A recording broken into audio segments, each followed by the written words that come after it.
Bonjour à toutes et à tous, aujourd'hui vidéo web, comment choisir son CMS. Tout d'abord, à quoi sert un CMS? Un CMS permet de construire un site sans avoir besoin de partir de zéro.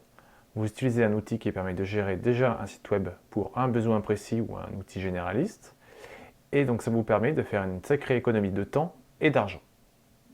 Si vous n'avez pas utilisé de CMS, quelles sont les alternatives qui se présentent à vous?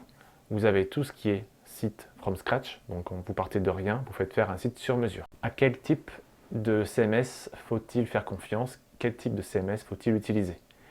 Parmi les outils qui existent, en fait, ils sont classés par type de CMS. Du type WordPress, c'est un outil qui est certes multitâche, qui est utilisé par tout le monde, mais qui est assez bien orienté blogging et ou site institutionnel.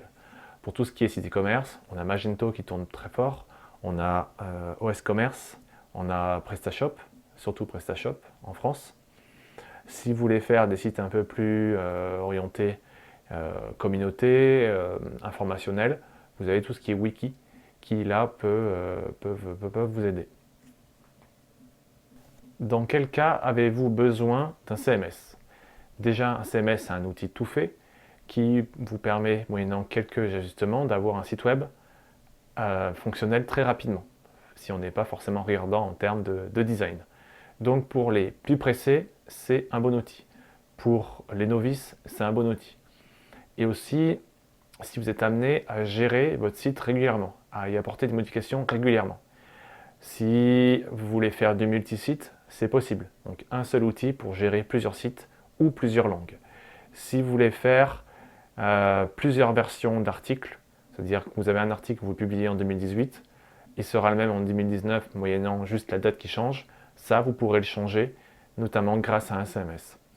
Vous pouvez pousser le référencement peut-être un peu plus loin que sur un site classique, parce que grâce à certains réglages automatiques, vous pourrez aller soit plus loin, soit faire du référencement technique plus rapidement. Et si vous avez besoin d'un CMS, vous avez également besoin de gérer des droits utilisateurs, donc des droits éditeurs, des droits rédacteurs ou des droits administrateurs.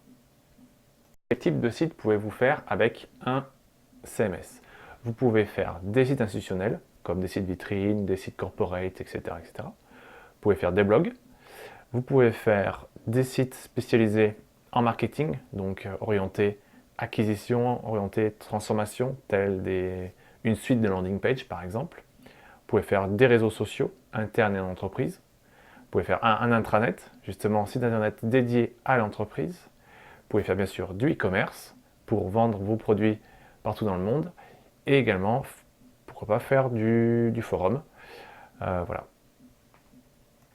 Qui peut développer un site basé sur un CMS? Alors vous pouvez le faire en interne, via un webmaster ou une personne, un communicant. Vous pouvez le faire en externe via une agence spécialisée ou via un prestataire solo, un consultant ou un développeur. Sinon, vous pouvez passer par une agence qui peut vous proposer plusieurs maquettes, plusieurs solutions qui vont potentiellement plus loin que le site web. Ça peut être de la communication, ça peut être webmastering, ça peut être de l'infogérance, etc., etc.